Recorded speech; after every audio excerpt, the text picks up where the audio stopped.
반갑습니다. 오늘은 전에 삼동윤리에 대한 말씀을 드리는 가운데 동원도리 동기연계까지 말씀을 드리고 시간상 동적 사업을 다음으로 미루어 두었어요. 오늘은 그 동적 사업 37장부터 하시겠습니다. 37장 먼저 한번 읽으시겠습니다. 그러시고 37 이어 말씀하시기를 삼동윤리의 셋째 강령은 동적 사업이니 곧 모든 사업과 주장이 다 같이 세상을 개척하는 데에 힘이 되는 것을 알아서 서로 대동화합하자는 것이니라. 지금 세계에는 이른바 두 가지 큰 세력이 그 주의와 체제를 따로 세우고 여러 가지 사업을 각각 벌이고 있으며 또한 중간에 전 세력과 그 밖의 여러 사업가들이 각각 자기의 전문 분야와 사업 범위에 따라 여러 가지 사업들을 이 세상에 벌이고 있어서 혹은 그 주장과 형편이 서로 반대되는 처지에 있기도 하고 혹은 서로 어울리는 처지에 있기도 하나 그 근본을 추구하여 본다면 근원되는 목적은 다 같이 이 세상을 더 좋은 세상으로 개척하는 데 벗어남이 없는 것이며 거기까지 뵙겠습니다. 그 대명사님께서는 한 사람 한 사람 먼저 깨치는 사람이 미륵불이다, 부처다, 용화해상이다 그런 말씀 하시지 않았어요? 한 사람 한 사람 먼저 깨치는 사람이 그와 같이 우리 동적사업도 동적사업의 정신을 먼저 깨쳐야 돼.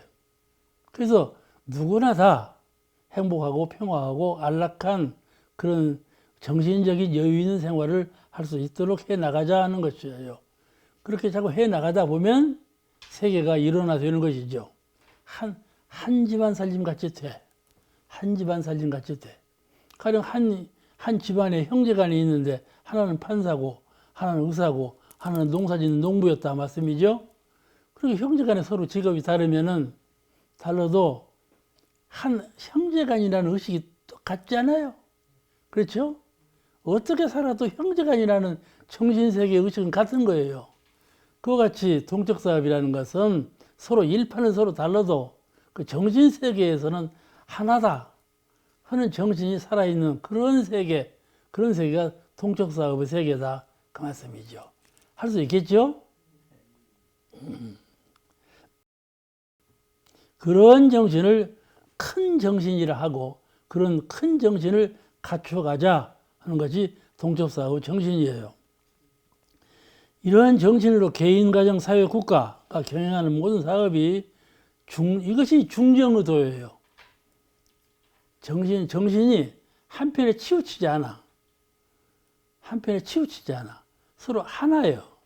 그런 정신을 가지고 산다면 중정의도를 행할 수가 있는 것이죠. 이 정치 가운데에요. 중도주의 정치하는 사람이 있어요. 근데 가만히 보면 중도주의 정치자는 늘 뒤로 쳐져요. 대중의 인정 못 받고 무시를 당해. 그 이제 세상은 지금 변태지만은 앞으로 오는 세상, 문명한 세계일수록 그런 사람이 드러나는 그런 세계로 발전해 갈 거예요. 지금은 공산주의면 철저히 공산주의가 되어라. 자유민주주의면 철저히 자유민주주의가 되지. 중도사상이다 뭐냐. 여기도 붙고 저기도 붙고 이렇게 생각한단 말이에요. 사람이. 그러죠? 그래가지고 모멸을 당해요. 좀 여기라면 여기 다 오라. 자유민주주의면 자유민주주의 다 오라. 이렇게 본단 말이죠. 시각이. 중도주의를 생각하지 않아요. 사람들이. 그런데 계명에 가면 차차 민도가 높아지고 생각하는 철학이 밝아지고 기준이 서면 그런 정신이 세워져 간다. 그것을 중도정신이라 한다. 서로 울타리를 두지 아니하고 공화적인 서로 화합하고 합심해서 한 일도 한 일꾼으로 해나가는 그런 정신을 중도정신이라 하는데 그런 정신이 키워져 나가야 된다. 이런 말씀이에요. 그러니까 이 현 사회는 말이죠. 중도주의는 말로만 해요. 중도주의를 해야 된다. 근데 실행하는 사람은 자꾸 퇴보하고 말로만 하고 실행은 않고 그런 것이 현실 세상은 아직도 멀었죠. 좋은 세상이 돌아오면 그렇지 않게 되고 동척사업의 근원 정신이 살아나는 그런 사회가 되어 갈 거예요. 그러니까 이 동척사업을 들을 때 아유 그건 이념이지 어떻게 실현이 되겠나, 서로 어떻게 한 정신 한 목표로 일하고 나가겠나, 서로 시소 그네를 뛸 때 이놈이 누르면 올라가고 이놈이 누르면 올라가고 이렇게 서로 경쟁해가지고 이렇게 해야 정반합의 원리에 의해서 발전해 가는 것이지, 어떻게 공동체제로 공동의식을 가지고 그렇게 해서 범범하게 중화정신을 살려간 다음에 그 세상 되겠나? 그런데 그것이 아니고 여기는 정신을 말씀하시는 거예요. 정신을, 그 일하는 근본적인 열린 정신, 또 마음에 느껴지는 행복감, 아시겠죠? 내가 꼭 무엇을 수용해야만 행복한 건 아니에요.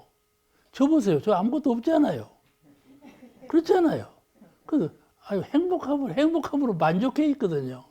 그냥 서로 행복감이 다른 거예요. 이렇게 꼭 있어야만 행복한 건 아니라고 말씀이죠. 그러니까 정신의 세계 티끌 없이 열려야 그 문을 닫고 있지 말아야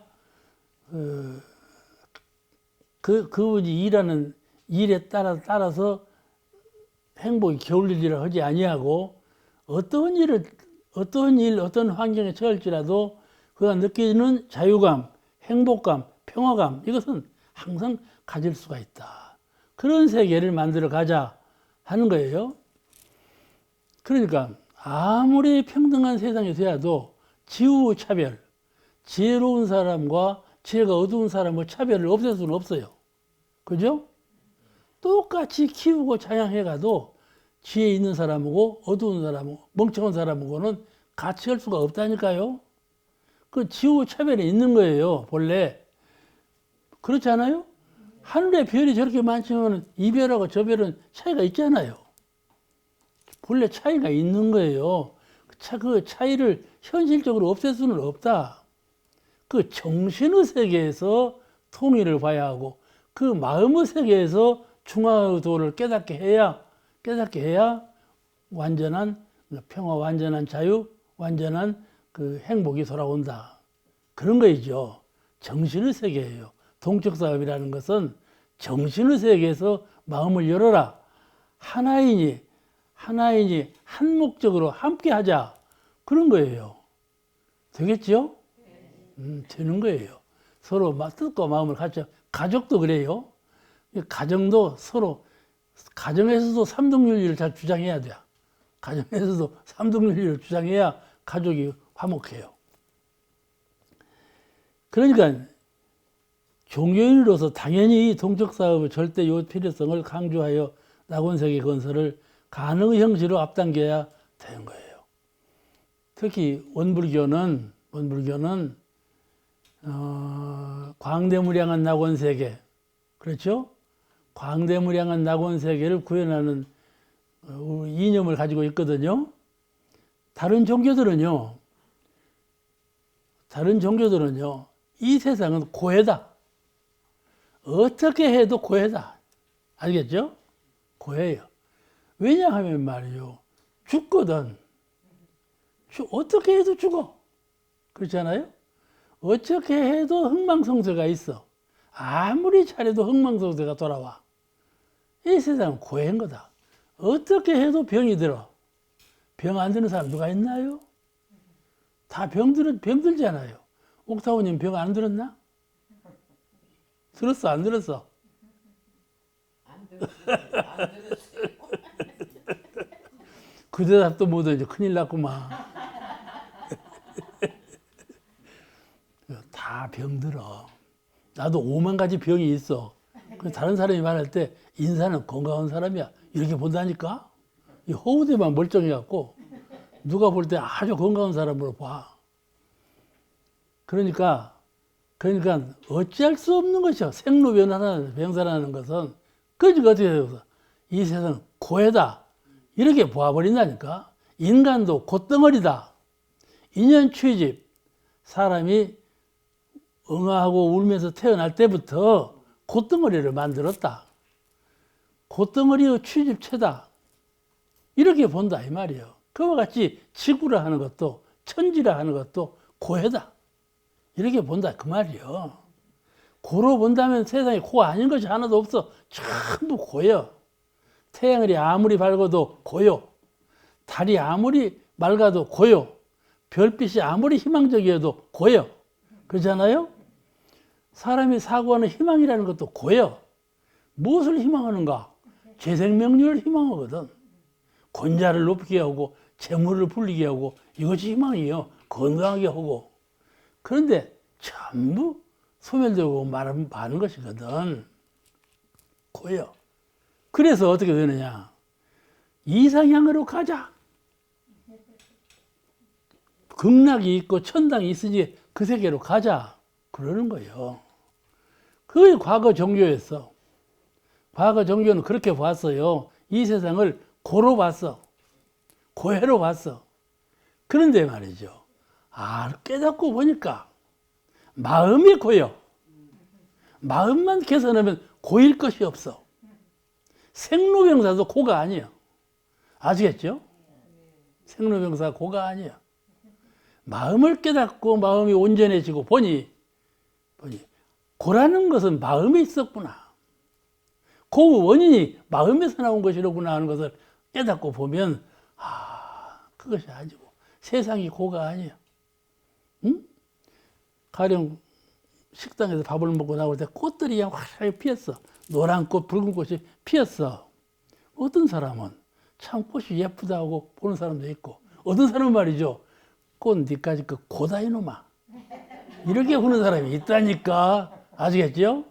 그 사람은 철학에 의해서 훨씬 생각이 달라져 버려.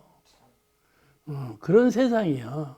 그런데 다 마음에서 나온 자예요. 마음이라는 거.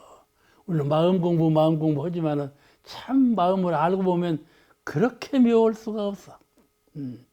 그러므로 마음을 열어서 마음에 막힘이 없어. 환히 열린 것이고 하나로 광명한 것이고 전혀 막힘이 없고 장애가 없어 자유한 것이고 그런 마음을 열어서 하나인 진리를 깨달아라.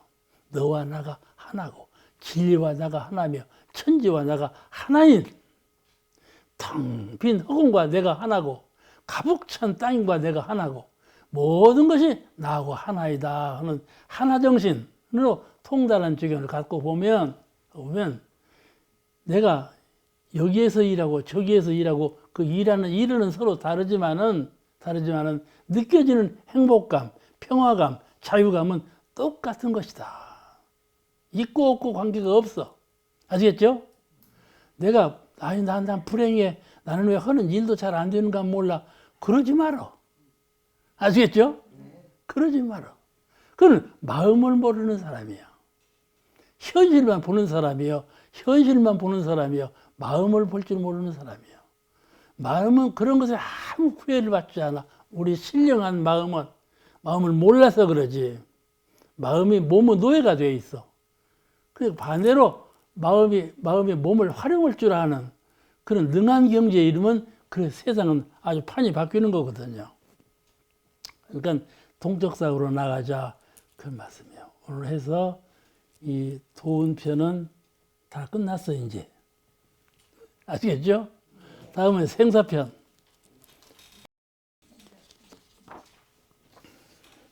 사실은 말이죠. 오늘 동적사업은 생략하고 가자 그랬어요. 먼저 하다가 말았으니까 이제 뻥뻥 뛰어. 진도도 너무 늦어.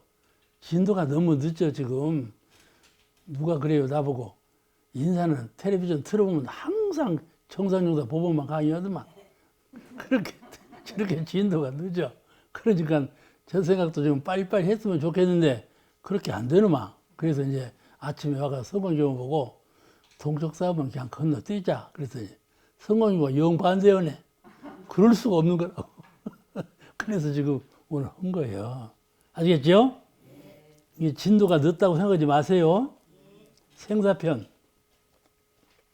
14 생사편 생과 사의 문제, 아주 중요한 문제죠. 생과 사. 생사를 잘 알아야 하니까 이 생사편에는 생은 사의 근본이요. 내가 탄생을 해서 숨쉬고 생각하고 살아가는데 이같이 큰 보물이 없고 이같이 귀한 것이 없거든.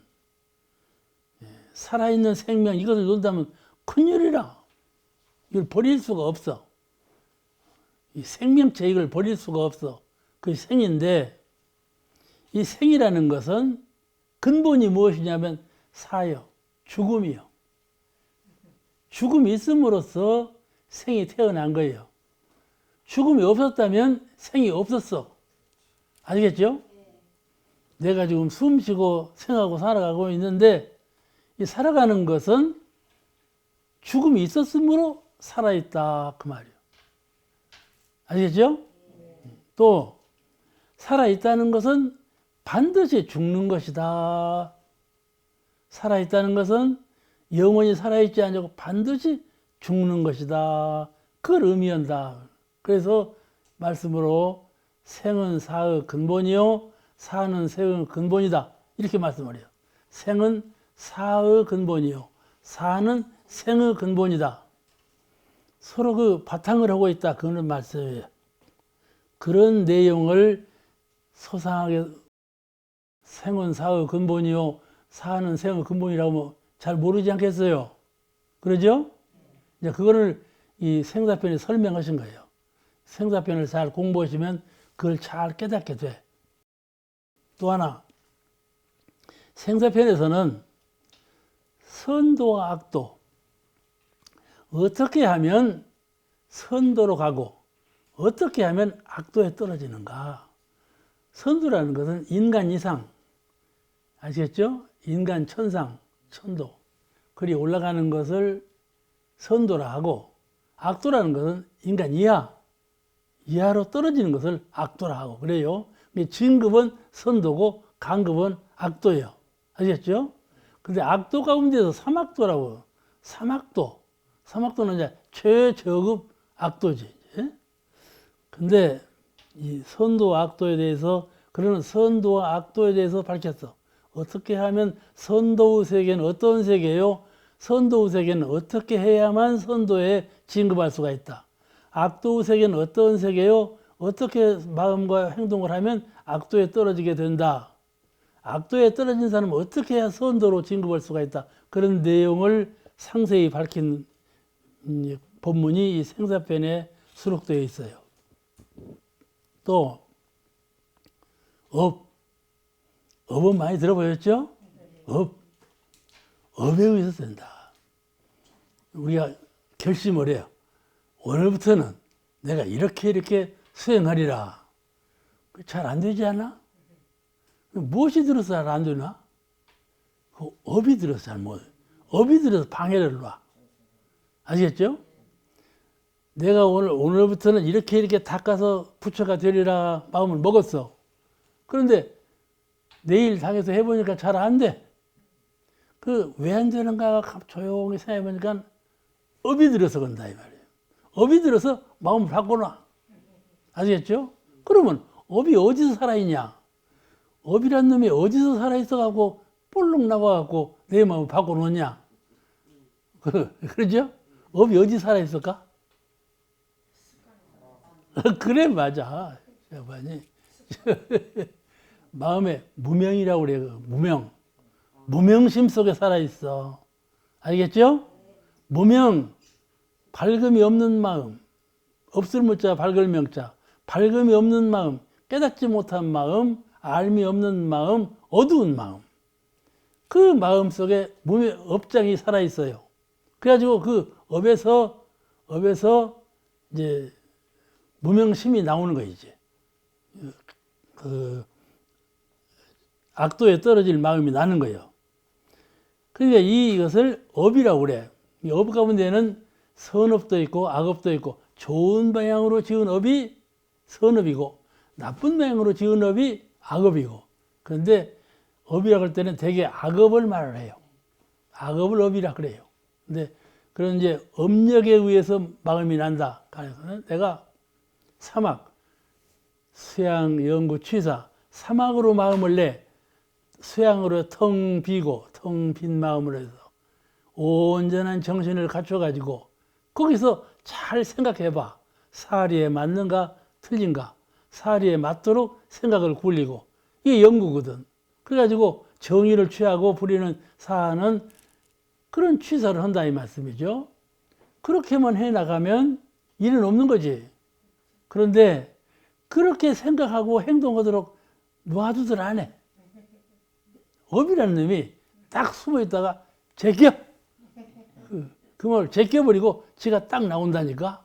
아시겠죠?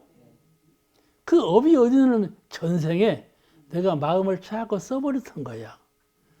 업이 그냥 생긴 거 아니고 내가 이놈 봐. 업이 이놈이 어디서 숨어 있다가 업이 누가 만들어갖고 와 사는 거야. 하냐. 어? 그러죠? 누가 말이야. 내가 만들었어. 전생에 자꾸 마음을 써버릇하면 그것이 업이 되는 거야. 습관이 되는 거야. 해버릇한 대로 마음이 기울어져 갔어. 딱 고착화되었어. 그 힘이 되었어. 알겠죠? 마음속에 여러 가지 힘이 내재해 있어. 심력, 마음에 힘이 있는 건데 선한 방향으로 마음의 힘이 있고 악한 방향으로 마음의 힘이 생겨. 그 업력이라고요. 그걸 보고. 마음을 자꾸 이렇게 내버릇하고 써버릇하고 하면 거기에 힘이 생겨. 딱 힘이 생겨. 그걸 업력이라고 한다 이 말이에요. 선한 방향으로 악한 방향으로 힘이 생겨. 그 힘을 억을 못해. 내가 아무리 좋은 방향으로 나갈란다. 도장을 딱 찍어. 시민으로 찍어놔. 그래도 결과를 보면 못 나갔거든. 왜냐면 업력이라는 놈이 딱 붙들어매. 가지마. 이쪽으로 가. 아시겠죠? 제가 어렸을 때 말이죠. 어릴 때는 키가 참 작았어요. 갑자기 크더라니까. 고등학교 다니면서 갑자기 크면서 병이 나더라니까. 갑자기 크기 전에는 아주 키가 작았는데 그래 교실에서 8번이요. 저 앞자리에 앉았었어. 그런데 자전거를 배우려니까 말이죠. 이 발이 페달에 안 닿는 거야 이게. 이렇게 하고 자전거를 그래도 막 배웠어. 배워갖고 말이죠. 이게 어디는 총부에서 그런 거야.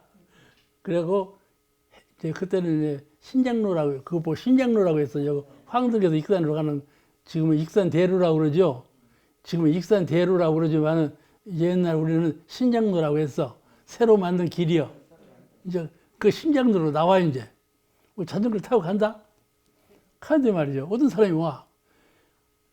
핸들을 이리 가야 되겠다 했는데, 아유, 어쩐 일이지. 그 사람한테 가서 팍 부딪혀갖고는 여가 흉계가 지금도 있어요. 넘어진 흉계가. 아시겠죠? 마음은 1인데 행동은 1이 돼버려. 그러죠? 그걸 업력이라고 한다니까. 내 마음은 이건데 행동은 이걸로 나와. 그게 다르죠? 내 마음을 내 마음대로 하지 못했어. 내 마음을 내 마음대로 하지만 마음의 자유가 되들 안 해. 그걸 업력이라 그래요. 과거의 습관의 업력에 의해서 그리 된다.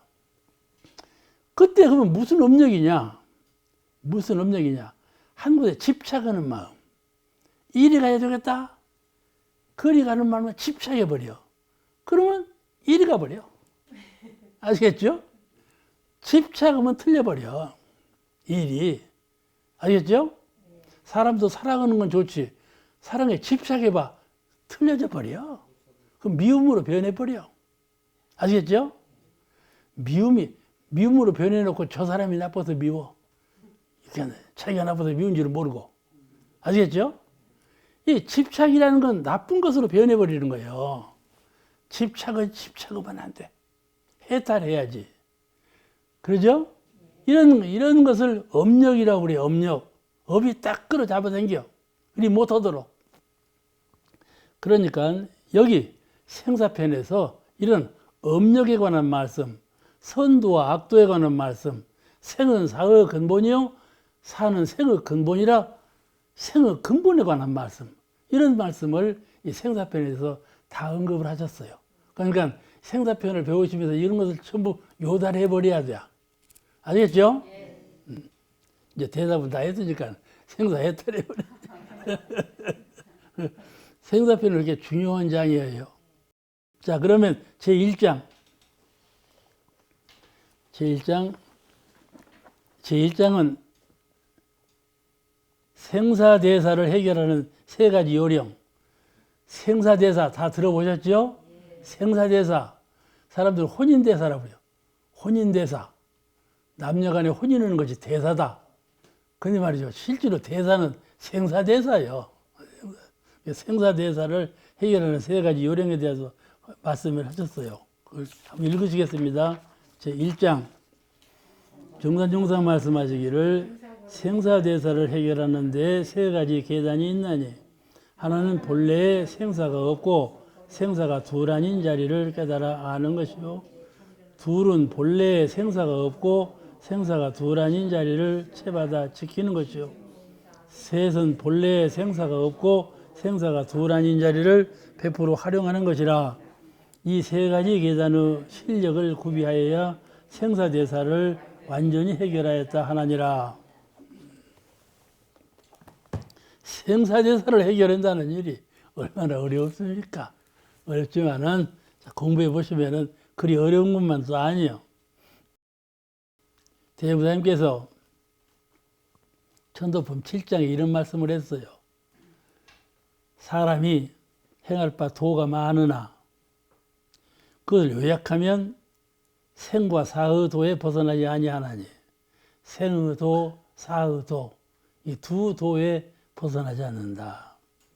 사람의 생할 바 도가 많지만은 생의 도, 사의 도, 이 두 도에 불과한 것이다. 그래서 죽을 때 사의 도를 알지 못하면 능히 악도를 면하기 어렵다. 또 살아있을 때 능히 살 때 생의 도를 알지 못하면 그 생의 가치를, 생의 보람을 찾지 못할 것이다. 알겠죠? 사의 도를 알지 못하면 악도를 면치 못하고 생의 도를 알지 못하면 삶의 보람을 느끼지 못할 거다. 이렇게 말씀하셨어요. 그러니까 생의 도와 사의 도를 알고 깨닫는 것이 가장 우선적인 일이다. 그런 말씀이에요.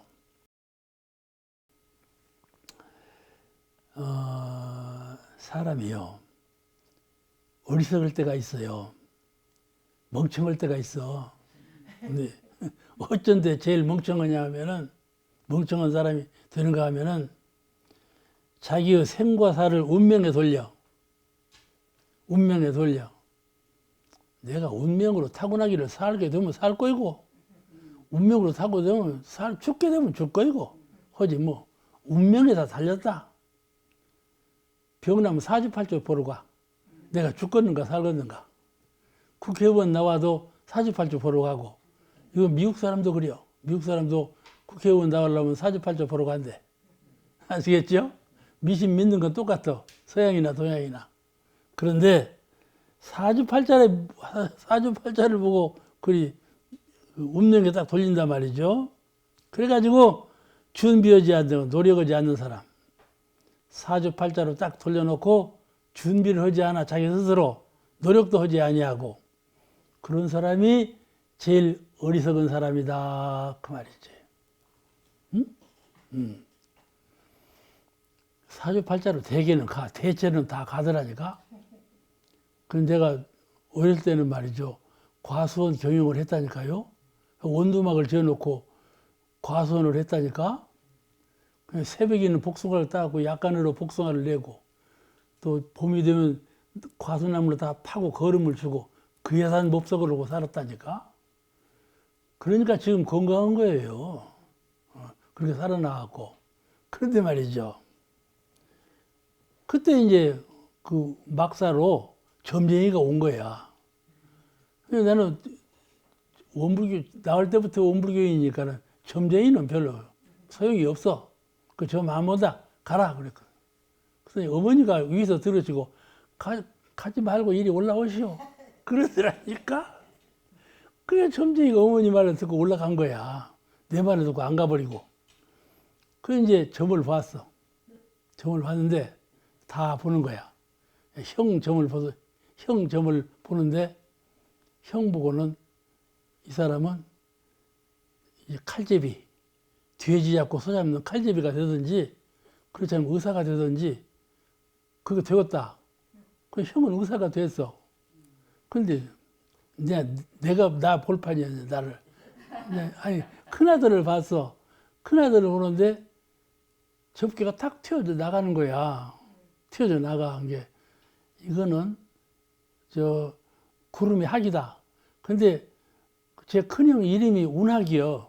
구름이 학이요. 그 대종사님께서 지으신 이름이요. 운학이라고. 아 근데 그 점쟁이가 그렇게 말한다니까. 구름이 학이라고.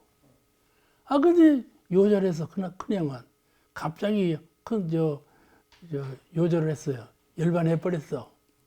이거 그 점쟁이 말이 꼭 맞더라니까. 그죠? 사주팔자가 꼭 맞아. 그 내 점은 어떻게 봤냐? 내 점은 말이죠. 큰 갓을 쓰고 안 좋겠다. 그 너는 이 사람은 싸놓고 먹고 살겠다고요. 싸놓고 욕심쟁이 같이 싸놓고 먹고 살겠다 그래요. 그래서 그때는 듣기가 괜찮아요. 싸놓고 먹고 살겠다. 그러니까 듣기가 괜찮아서 그 점쟁이를 좋게 봤다니까. 그래서 내중에 가만히 이제 종신토록 살고 보니까 대체 그 점쟁이 말이 맞다. 나는 돈에 대해서 걱정이 없어. 걱정이 없는 사람이요. 그런데 그 점쟁이가 참 맞다. 그래서 사람들이 사주팔자를 보는가 봐.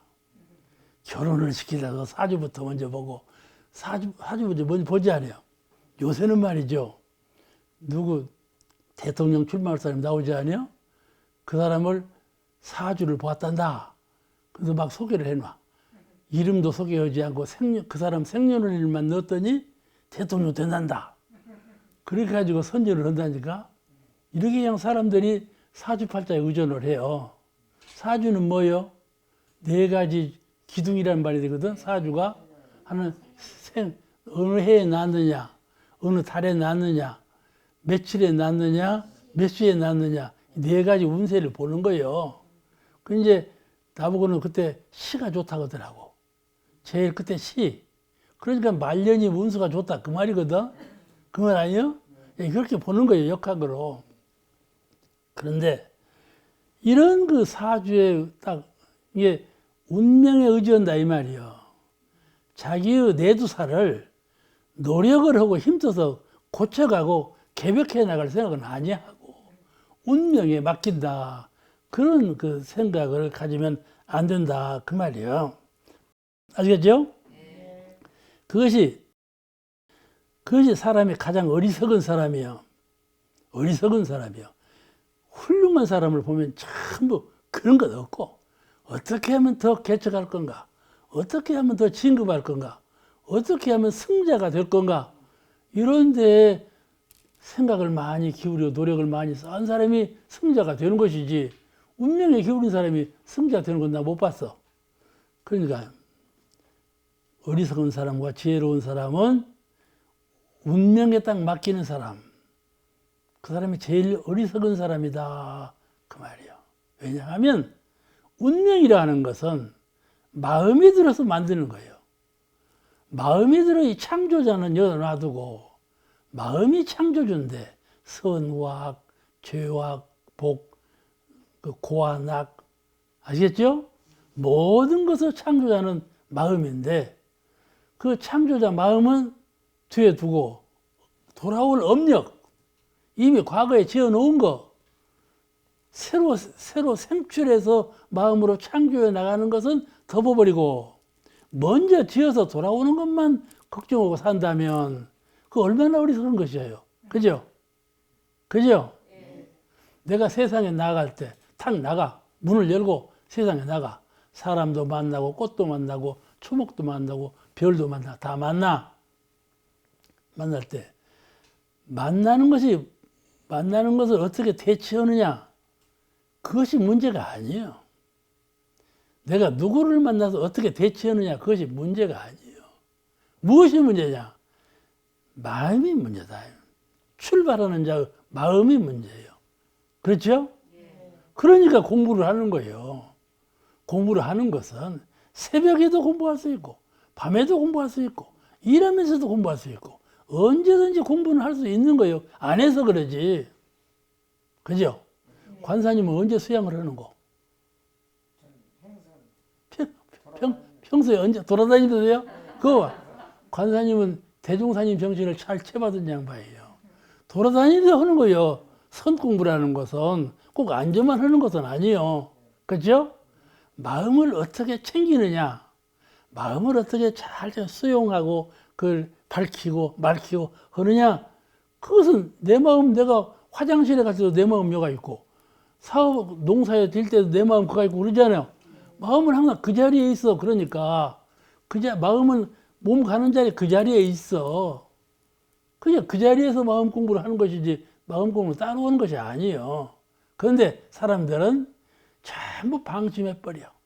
그냥 똥 싸면서 똥 싸는 것만 관심을 갖고 마음 공부를 안 한다니까.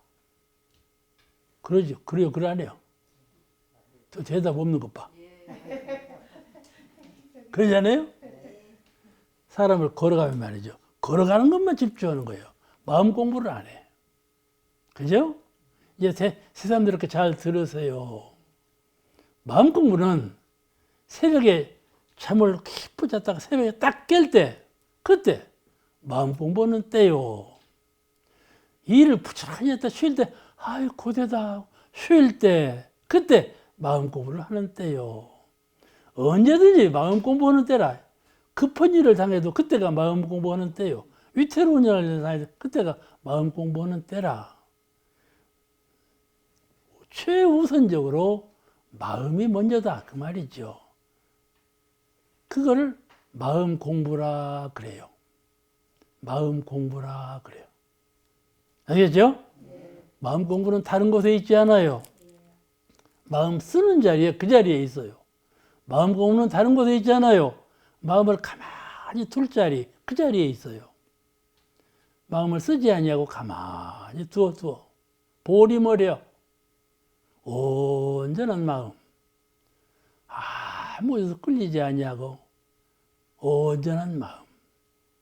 그런 순간에 마음을 두어두는 것이 마음 공부이며, 뭘 생각을 해요. 생각할 때 그 생각이 사리에 맞는가 맞지 아니한가 분별이 있게 생각을 해요. 그게 마음 공부요. 무슨 행동을 할 때 의로운가 의롭지 못한가, 계문에 맞는가 안 맞는가, 그걸 분별해서 맞도록 그렇게 하는 것이 마음 공부다. 마음 공부는 한순간도 놓을 수도 없고 놓쳐서는 안 되는 것이지요. 그런데 이와 같은 마음 공부를 등한히요. 이것이 창조주예요. 내가 나를 창조해 가는 것이요. 경계가 있을 때나 경계가 없을 때나, 공부라는 것은 경계 없을 때만 하는 것이 아니고 경계 있을 때에도 하는 것이고, 공부라는 것은 경계 있을 때만 하는 것이 아니고 경계 없을 때에도 하는 것이고, 언제든지 마음 공부는 하는 것이다. 이럴 때는 마음 공부를 어떻게 할 것인가, 이것을 고민해 본 분은 있나요? 내가 이런 경우를 당했다. 그럴 때는 마음 공부를 어떻게 해야 하냐? 그러는 거예요. 아시겠죠? 내가 이런 경우를 당했다. 이럴 때는 마음 공부를 어떻게 하는 것이냐? 내가 지금 이런 경우에 처해 있다. 이럴 때는 마음 공부를 어떻게 하는 것이냐? 이것이 마음 공부예요. 항상 마음 공부는 마음을 떠나지 않는 것이니까. 이런 분은 운명에 걸리지 않아. 세상 일을 운명에 걸러두지 않아요. 근데 그 어리석은 사람은 이와 같이 자기를 운명에 걸어두는 사람이 어리석은 사람이고, 그렇다면 그 반대로 지혜로운 사람은 어떤 사람이냐? 지혜로운 사람은 자기의 생사 문제를 자기가 해결하는 것, 자기의 생사 문제를 맡겨놔. 죽을 때 죽고 살 때 살지 뭐. 운명이지 다. 운명이지 다. 운명은 운명이에요. 정명으로 지어놓은 것이니까. 그죠? 정명으로 지어놓은 것은 아무리 발버둥 쳐도 잘 안 되지요. 이게 모태중에 사람이 생기지 않아요? 모태중에 태중에 사람이 생겨.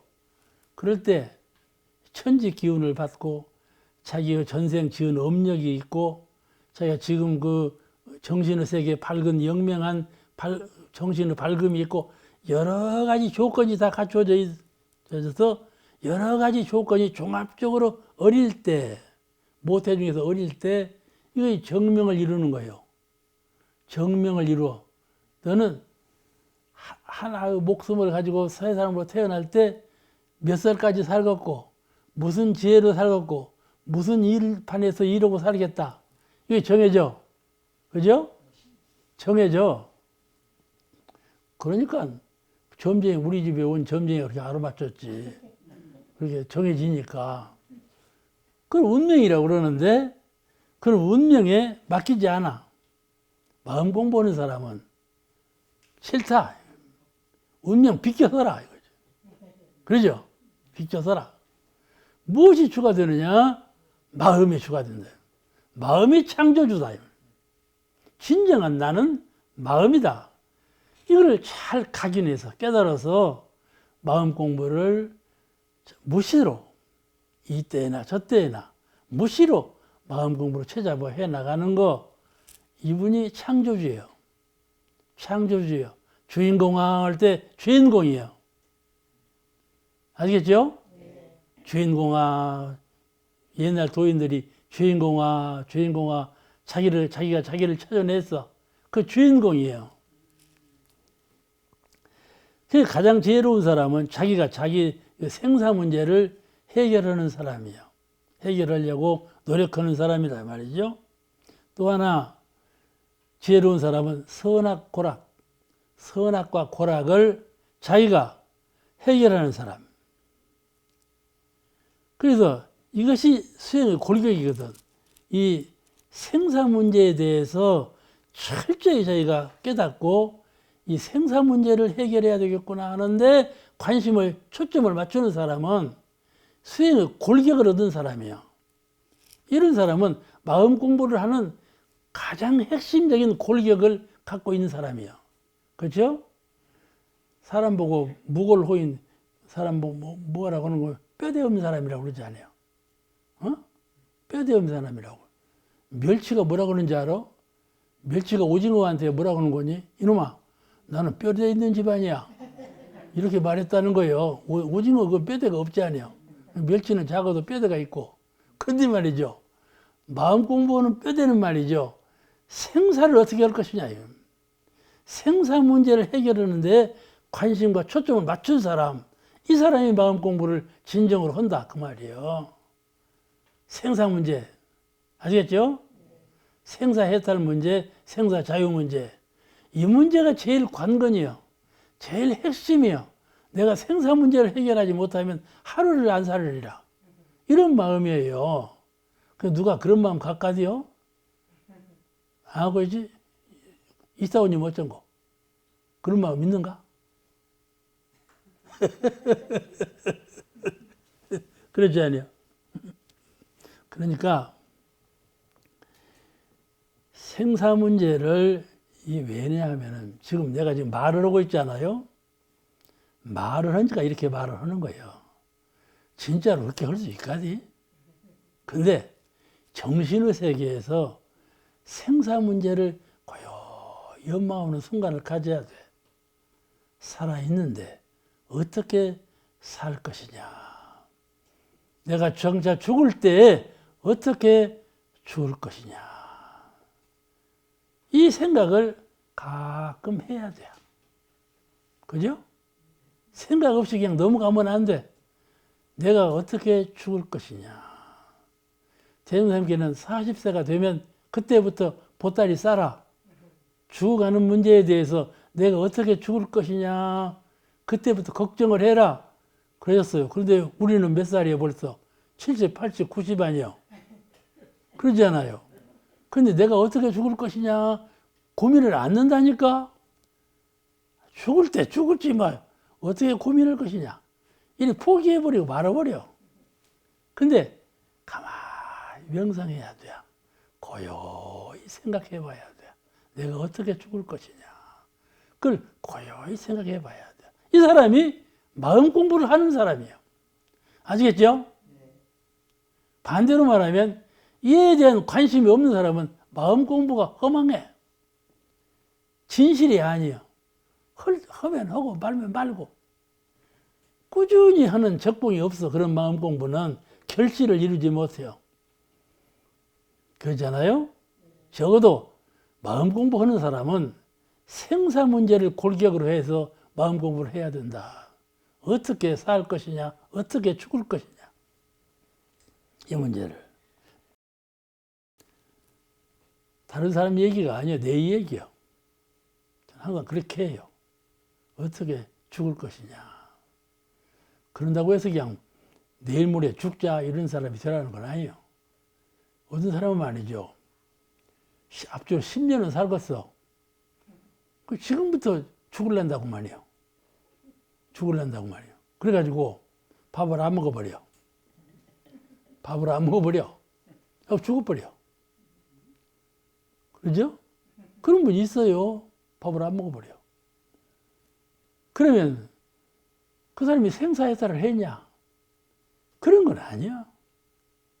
마음 공부라는 것은 죽어갈 때 제일 많이 단련되는 것이 마음 공부예요. 죽어갈 때. 그런데 죽어가기 전에 준비하는 마음 공부. 내가 지금 85세인데 96세까지 내가 산다고 장담을 하고 방송으로 해놨는데 이 일 어찌할 건고. 그렇잖아요. 그죠? 그런 고민이 있단 말이에요. 그런 웃을 일이 아니에요. 무슨 96세에 죽을란다고요. 몇 세에 죽을지도 모르면서.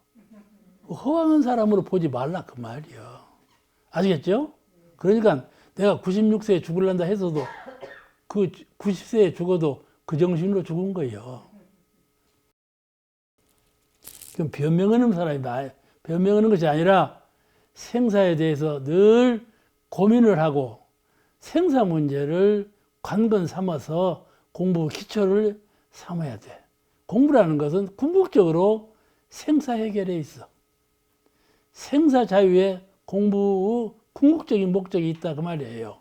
알겠죠? 생사 자유에 공부 궁극적인 목적이 있어. 공부를 잘해서 지혜를 밝혀도 공부를 잘해서 복락이 많아도 궁극적으로 뭘 하자는 것이냐.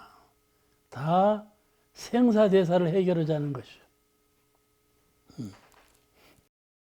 그러므로 생사고락의 문제까지 해결하는 중심이 되는 것을 알아서 수행의 골격을 삼고 준비하며 노력을 해야 된다.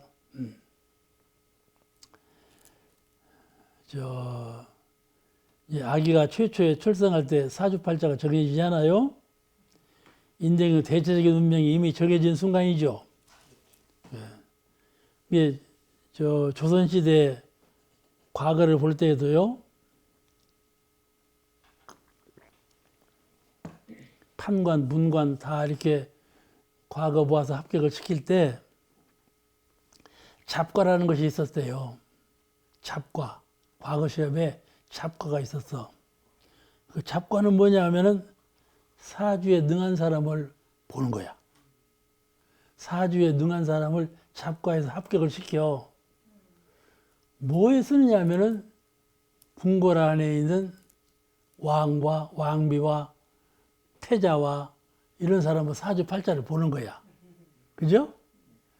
서가모니 부처님께서 왕궁가에 태어났을 때도 제일 처음에 본 것이 사주팔자를 봤다 이거야. 그래가지고 얼굴은 어쩌고 황색이고 뭐 그런 거 다 나오잖아요. 이게 30 이상을 서가모니 부처님은 30 이상을 갖추었다. 그렇게 말이 되어지고 있지요? 그러죠? 그와 같이 그 잡과를 둬가지고 그런 사주팔자 잘 보는 사람을 선택해서 합격을 시켰다니까. 그래가지고 뭘 보느냐면 궁중에 있는 인물들 사주를 봤다 그거야. 그러니까 사주를 얼마나 중요시 알았습니까? 응? 그런데 이 사주라는 것이 인생의 전부가 아니다. 사주라는 인생의 전부가 아니에요. 무엇이 전부냐 하면은 마음이 전부지요. 생사대사에 대해서 마음으로 잘 연마하면서 생의 문제, 사의 문제를 어떻게 해결할 것이냐. 이 문제를 놓고 공부를 잘 해가는 분, 이분이 공부 골격을 채잡은 사람이에요. 다 생사대사 속에 있으니까. 전부가 생사대사 속에 있어. 오늘 말씀 여기서 마치겠습니다.